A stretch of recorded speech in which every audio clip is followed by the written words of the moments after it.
Nung isang araw, nag-press con si Chavit Singson. Ang sabi ni Chavit Singson dun sa kanyang press con, sa lalong madaling panahon, magmamarcha tayo patungong Malacanang. We will schedule a one-time big-time rally. It should be ASAP and we will march to Malacanang.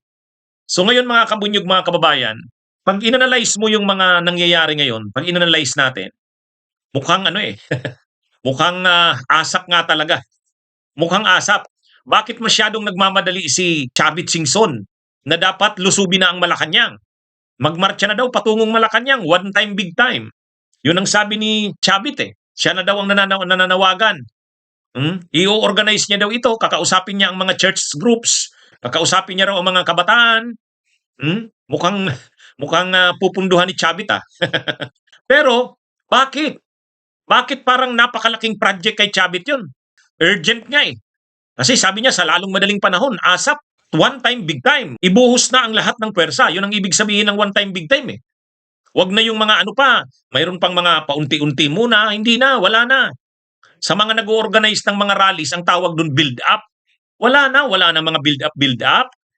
Ihanda na sa isang buhos. Buhos pwersa na, isahan. One time, big time.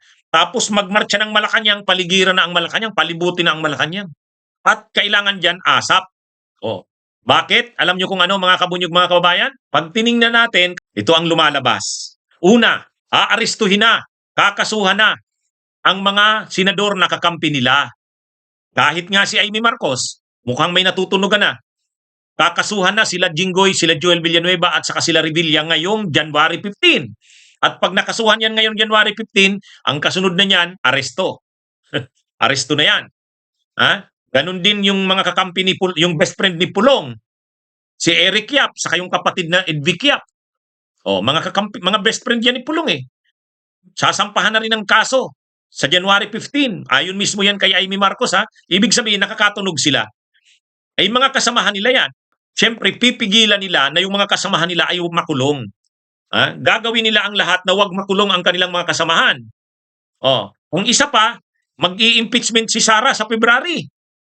Impeachment ni Sara sa February at malaki ang posibilidad. Pag sinulong ang impeachment, makukonvict si Sara. Kasi pabawas ng pabawas ang mga kakampi nila sa Senado. At isa pa, lalabas na ang warrant of arrest ni Bato.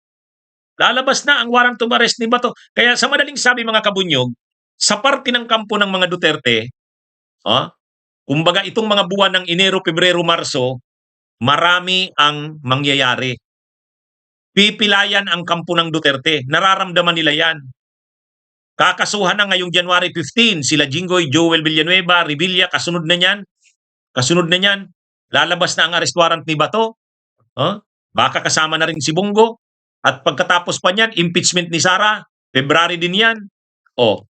Kailangang mapigilan lahat yan. Para sa kanila, kailangang mapigilan yan. Paano mo mapipigilan yan? Patalsikin na si Marcos. Yun yung nila. Kailangang mapatalsik na si Marcos ASAP. Yan yung naglalaro sa isip ni Chavit. Tingnan nyo, sa lalong madaling panahon, magmamarcha tayo patungong Malacanang. We will schedule a one-time, big-time rally. It should be ASAP. And we will march to Malacanang. Kaya lang ang tanong, makakuha kaya sila ng one-time, makabuo kaya sila ng one-time, big-time? Makabuo kaya ng one-time, big-time? Yun ang problema. Ngayon ko nakita, bakit nagmamadali? Bakit ASAP? Time is of the essence. Yan mga kabunyog, mga kababayan. Ito yung problema nila dito. Mukhang nararamdaman na ni Chavit eh. Kahit si Chavit Singson, may mga kaso rin siya. Baka lumabas na rin yung resolution dun sa kaso niya. Plunder yung kinaso sa kanya eh.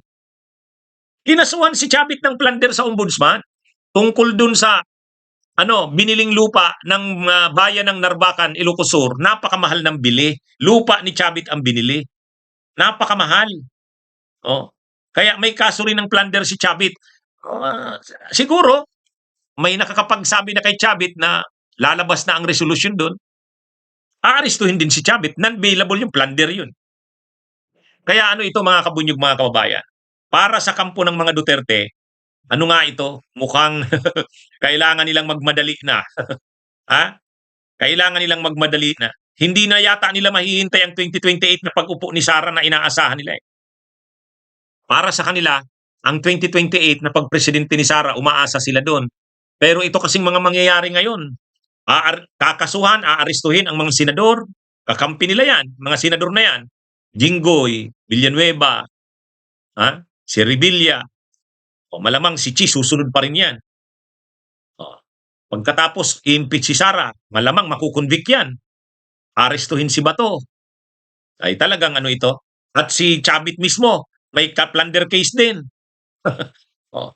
Kaya ano ito mga kabunyog, kailangan na nila talagang asap na. kung ganyan ang sitwasyon, nananawagan na si Chavit sa lalong madaling panahon daw. Magmarcha na daw Malacanang, one time, big time.